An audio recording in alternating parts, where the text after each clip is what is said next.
Welcome friends, Lost Scarf here, and I just found out my family knows about my Twitch and my YouTube, so I can literally now say, hey fam. Welcome friends, Lost Scarf here, and it's time for the vlog. And I really want to title this one, A Message from My Family. I really want that one to be titled, because I think it's just a good title that might make people go like, well, what's in this one? Be clickbaity with our viewership. A real message from my family is, because I doubt they'll see this, but if they do, I'll say this. We are pretty self-involved. Like, we do care about each other. We have big family gatherings, which I appreciate. But we do, of course, care about ourselves first, and then we'll check out everyone else. That's how I feel about how we are, and I think I'm right about that. Hence, why nobody knew about this Twitter and Twitch and YouTube. Well, one family member knew, sort of, but that's about it. And it's part of the nature of just how my family works. It's the family, some of the viewers have this kind of family where you just, you break each other's balls. And honestly, I'd rather get made fun of for being the quiet kid in the family than for my passions. Because, nah, we break each other's balls too much.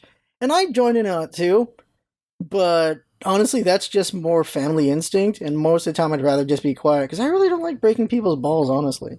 It's fun watching it, it's just not fun doing it or being the victim of it at the end of the day, when I think about it. There are why am I not worried about my family knowing about it at this point is because there's nothing that they could find that would be bad, necessarily. Because all the bad stuff is buried under 10,000 videos. You'd have to look, and ain't nobody in my family gonna look. Like, they don't care that much. You guys will see just a lot of gaming videos, and you're like, that's it, so you won't give a crap about digging too deep. The worst things I've said about the family, nothing really bad, honestly, just little complaints about the family, about where I am in the world, and that's just the same thing anyone else will make complaints about, so it's nothing really worth looking into. The stuff that's really worrying that I'd want my family not to find out about, they're not going to find. I'm not going to obviously mention them, but those in the viewership who know what they are, who've been around for a long time, you know what you don't want your family to know about. You know what I would want my family to know about. And there are little things like that, of course, and so they'll never know about those things, because those would be troubling, of course. I'm building it up a little too much. It's personal things, not things with the family, just personal things. The one thing I will say, though, to the family is, the number of girls you think I've been with is much less than what it actually is. And the fact my family probably thinks it's 0 could be any number, so I'm good. Alright, so that's it for family. Okay, so life and the channel. Okay, it's here. So with life, we are now in swings, so it's splits. I'm back to work. I'm finally back to work. It is taking some toll on my back, so I have to keep figuring out how I can do it well. I walk about 3 miles a day at work, so I gotta figure out how I can pace that out, and sitting and just making my back okay. Everyone keeps saying get a back brace.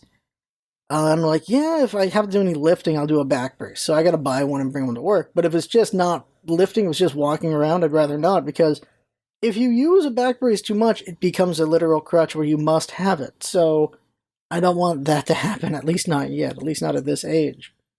But we'll see how it goes. It doesn't hurt too much, but it does in the morning after waking up. Holy crap. News for the future is they're doubling everyone up, and I want to ask for comments on the logic, see what you guys think.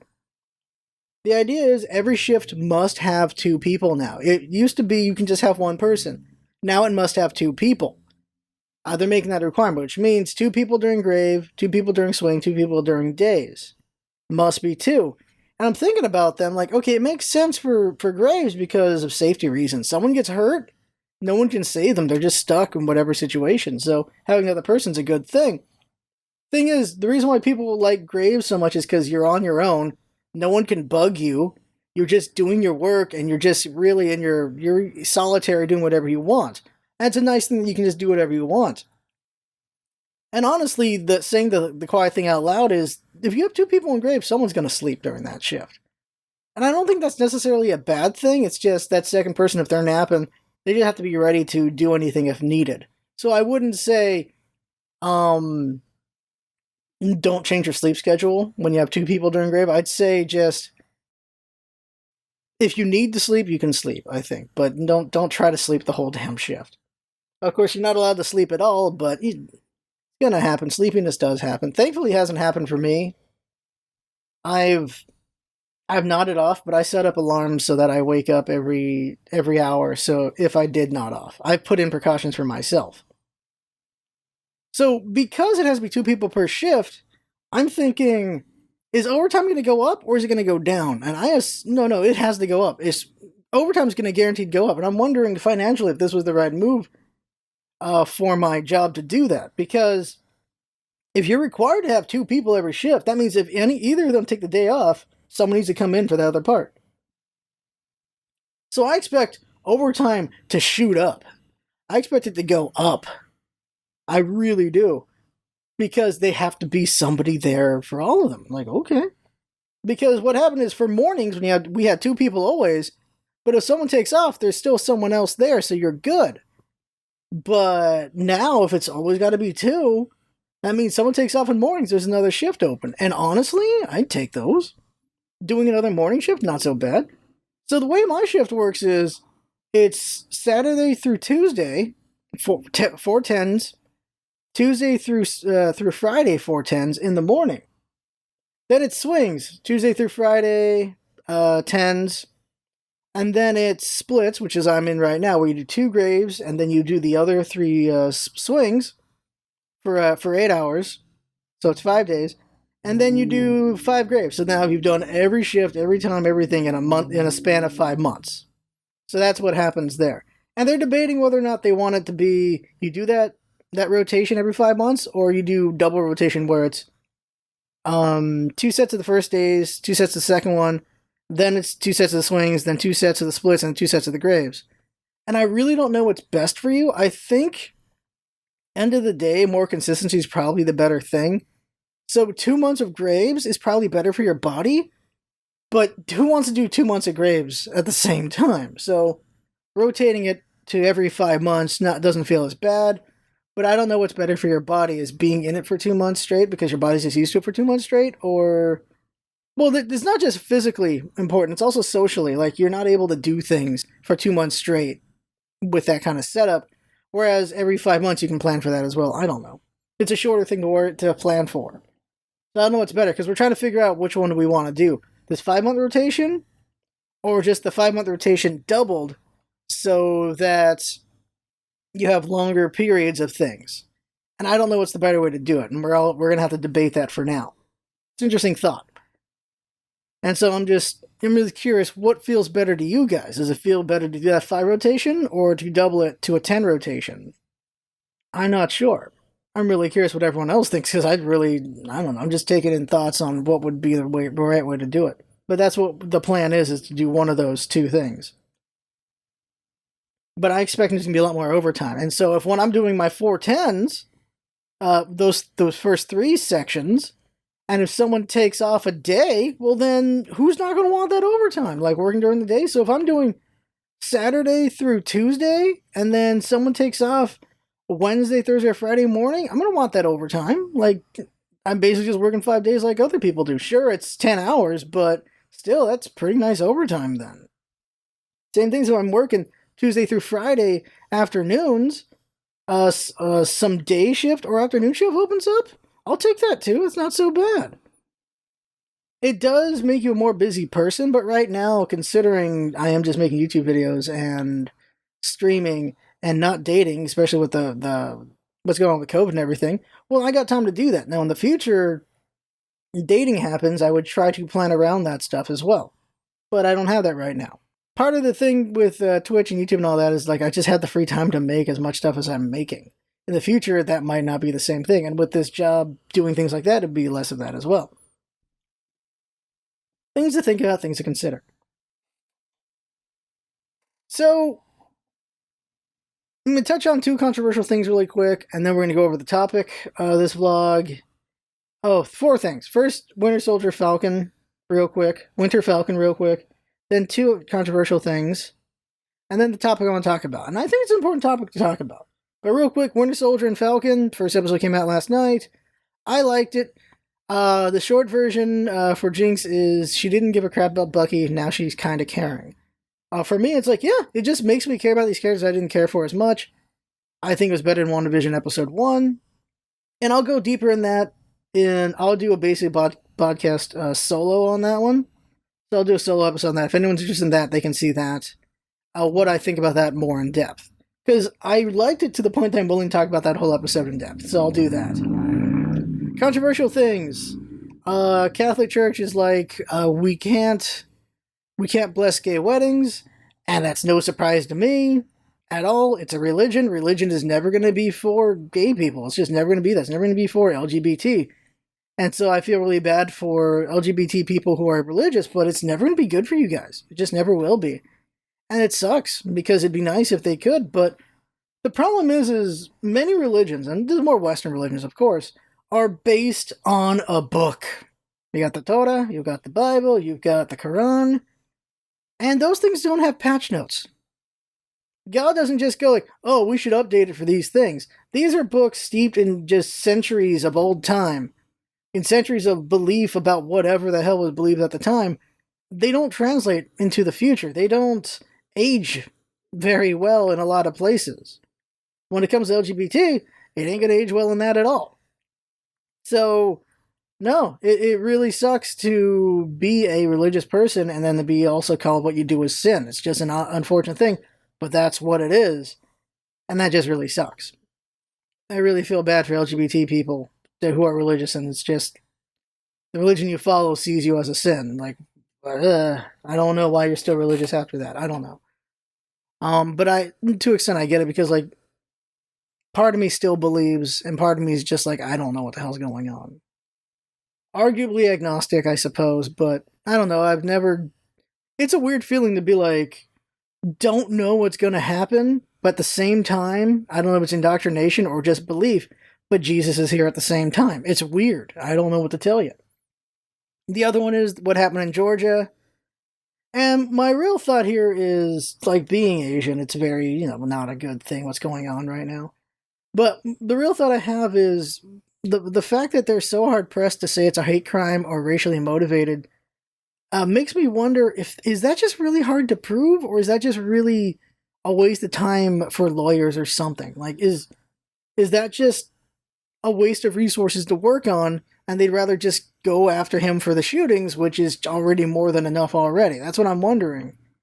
I'm just curious about that, because police are just always so hard-pressed to admit something's a hate crime or something's racially motivated, which they're not the same, but they're usually the same in a lot of mindsets, and I'm just wondering if it's just a pain in the butt to try to get to work, or is it just sympathy for white shooters? Is that just really what it is? Because there's always more sympathy for them, which is very frustrating. Dude kills a bunch of people, they take him to Burger King. Dude kills a couple people, they let him walk away, and he surrendered later. This dude kills a bunch of people, he had a bad day. It's like, so did they. They had a worse day. And this is the thought that I have every time with these, is when they try to have sympathy for the killer, is I've had some shitty times in my life, and at no point did I think I need to take it out on others. To a lesser extent, I've talked about this before. People have shitty days, people have shitty lives, and it's up to us whether we share that with others by making them miserable, or share that with others by trying to make it better for others. I've had some very shitty years in my life, and the worst I wanted to do was to myself.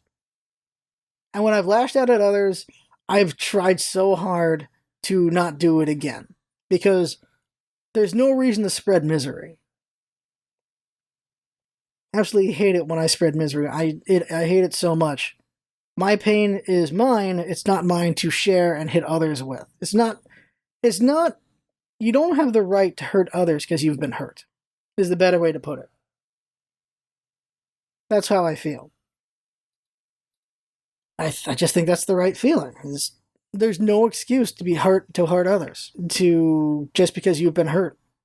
It's just, there are innocent people out there who have nothing to do with you, and I don't know why you would lash out at them. Because they're just people who they feel like that's a good thing, then, because they're just in a bad spot, they deserve to make other people feel bad. There are people who feel better because they make others miserable, and I don't ever want to be that human being. That is an awful person. So we're going to do a philosophical thing at the end of this thing, and I think it's a good thought. example of previous before of the past, what I just broached on a moment ago when I talked about not letting the pain you feel give you license to give pain to others. Sure, you've had a shitty life. That doesn't mean you get to make other people's lives shitty as well. That doesn't balance any scales. It's just a shitty thing to do. That is something I've talked about before. So this time, I want to talk about acceptance of failure, defeat, mistakes, things like that. Because socially, academically, in sports and everything, it's all about winning. It's all about succeeding, and that is important. But we got to stop acting like we're all perfect.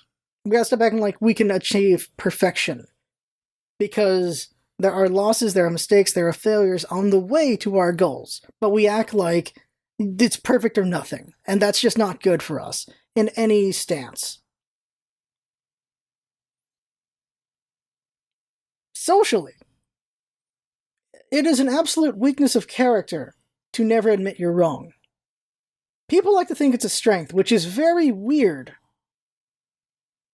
Why would you think it's strong to be absolutely wrong about a subject, but act like you're right? To act like you didn't make mistakes, to deny that you made a mistake. It's a very weird thing a lot of people are guilty of, probably most of us are, I know I'm guilty of it, where we're talking, we're very passionate about something, and then we make a mistake. We say the wrong thing. And not like a grammar thing, but a factually incorrect thing. And we get caught in it. What do? Like maybe we delete the tweet, or delete the post, or we just get out of the conversation, or we obfuscate, or we make fun of the other person. We do things that allow us to not apologize for a mistake, or not to admit our mistakes. And it's very hard. We all have pride, we all have egos. But we don't grow, we don't learn, we don't become better if we don't admit to our mistakes and get better from there. Now, I don't want to get too bogged down in social media, because there are times when it's very much realities fighting. But I will get us a little bogged down in just politics for a moment, where, come on, Trump was not admitting to things he should have admitted he was wrong about, and the pandemic is where we are because of that crap. Because on the other side of things is Fauci.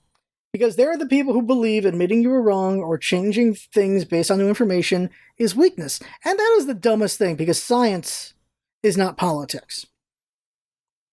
I would defend Fauci because of the way things work. Fauci gave us information at one point. At the beginning, gave us this information. We don't all need masks. Information changes, he changes his tune, because that's how it works.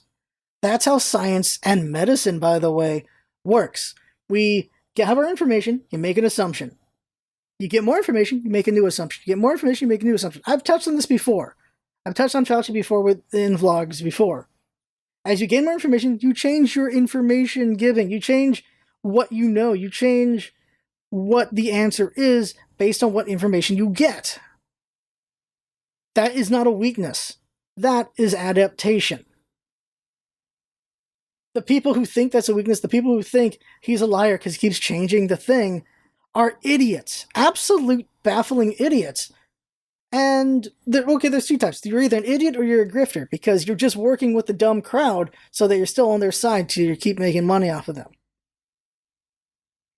There are a lot of people, and it's not just extreme right, there's also extreme left, who just go in on some really stupid things because they know people are just going to be in on that so they can make money off of them. Random thing really quick, Candace Owens, she used to be extreme left, but nobody wanted to read her crap. So then she went to the right, and now she's making all that money. She's just a grifter, that's all she is. Now, academically, the goal of straight A's your entire life isn't a bad goal at all. You just want to be perfect. The smarter you are, the better your future can be. But there are going to be mistakes at some places. Your student's a straight A student, that's really great, that's really good. They get a B, what are you doing freaking out at them? I have seen this. I have not experienced this personally, thankfully, but I've had classmates where that happened, where they were straight A students, they got a B, it ruined their life. What? We can't always be perfect. Now, GPAs are given, way too much credence, and oh my god, camera's out of focus, let me fix that while I'm talking. So they're given way too much credence. Because a GPA is not a good enough shortcut for character. It really isn't. Oh, this damn camera. Oh no, it's good. Don't touch it. It's not a great idea of a person. And that's why you can do like extracurriculars to show who you are as a person, or volunteering, things like that. GPA is just not good enough, but it gets used as a litmus all the time, so that's unfortunate, but it is what it is. And they do that because there's just millions of people out there to sift through, so GPA is a good way to cut off. But you'll still lose some amazing people because they may not be the best with grades in whatever subjects, but they might be perfect in the subject that you actually care about. But I think as a parent, even as the student themselves, it's important to recognize that straight A's aren't always going to happen for whatever reasons. You might get sick, it just might be a weak subject, things like that. You can work harder on it, maybe. This is just more touching on just parents who get really mad at their kids for getting a B or a C on occasion. Like, as long as their kid is trying their best, I think that's enough. Like, C is good enough. Like, I would always strive for A's, but if a B or a C happens, it's like, well, could have done better on that and move on. Not just let that bog me down. I know people who got bogged down by like 1 or 2 lesser grades, and it's like, just, there's better things to do with that energy. It really is. What I'm really pushing here is, for the overall thing, is just accepting loss and defeat. And I'm going to go through sports now because everyone's in some sort of win-loss based thing. Some are a little more nebulous, some are more just you have the hard numbers for it. So let's talk about sports. The Lakers won the championship. Their win rate was around, so they won about 70% of their games. 71%, I think it was. That's a pretty good win rate. They won about 71% of games, which means they lost about 30% of their games. Baseball, forgot the team right now, they won about 60-something% of their games, which means they lost 30-something% of their games. The Tampa Bay Thunder, or Lightning, I forget what they're called right now, I think it was 68% or 67% of their games were won, which means they lost 33% of their games. What I'm getting at is, there are always going to be losses. There's not that many perfect seasons in anything. Like, what was it? The Golden State Warriors, they had like, what, 5 losses out of all their games? That's an amazing win rate, but they can't do it every year. They can't maintain something that good every year. As perfect as they were with that season, it's just, you can't always win every single game. You can't make every single shot. There are times when you just don't make the shot. Let's go to another one. Magic the Gathering. The best players in the world, they range between 64% and 69%. Isn't that nice? Number 1, 69.1%. Number 2 player right now in win rate, 69%. Out of the pro players in Magic the Gathering. Pro players in chess, pro players in shogi, they win between 60 to 70% of their games. One of the most skill-based things possible. No luck whatsoever. It's still 60 to 70% win rate. In everything. In sports, in hobbies that are played more aggressively, so hobby sports, everything. The win rate is usually between 60 and 70%. Now think about you and me, regular people. And we just play a sport or a game or whatever, and maybe we're really good at it. And we're just racking up them wins. We're just winning. What's happening is, if you're winning a lot, it's because your rating is lower than it should be, because everyone starts at 1,000 ELO. Everyone starts at like 1,000 rating. And then you'll climb up to where your rating should be, where you're going to start losing. And where you start losing is where your place is. It's where your plateau is. And what happens with us, especially with gamers, is once we get to a point where with people at our skill rating, we start losing and winning a lot. Like this is going up and down a bunch. And maybe you have a loss streak and you have a win streak and things like that. But when you have a win streak, it's fun and everything, but that just feels normal. So when you have a loss streak, it hurts a lot more. There's the thing about human condition is failure sticks with us more than success does. When a bad comment hits you a lot harder than 100 good comments, which is very unfortunate. It's just something we do. It's our just nature of, like, this is the bad thing. Remember that bad thing so that that doesn't happen again. That's what the nature was back in the day, like fire bad. So what I'm trying to argue here is losing is normal. Failure is normal. It is a part of life. And it is a part of learning. Making a mistake, talking incorrectly. Not grammatically, just like in factual, where you just make a mistake in what you're saying. You make an assumption, and so it's like, oh, dude, that's not right at all. And then it's on you whether you look into it to see where you're wrong or not. And they could also be mistaken what they're saying as well. They could also be like, said you're wrong, but they're actually mistaken. Because we don't make any progress, we don't make any growth as a human being if we don't admit to our mistakes and try to figure them out and do better. We don't. And that's not good. You want to grow, you need to find your mistakes and just do better on those things. Figure out how you can do better on it. How to become a better person. Because if we stagnate, then what are we doing, really? Come on now. We can always become better people. We should always try to be better people. Socially, intelligently, physically. Well, if we can, of course, physically. Or skill-wise. We can also say, well, that can also be considered mentally, whatever. What I'm saying is we should always try to do better. And we should admit our faults so that we can do better on those things as well.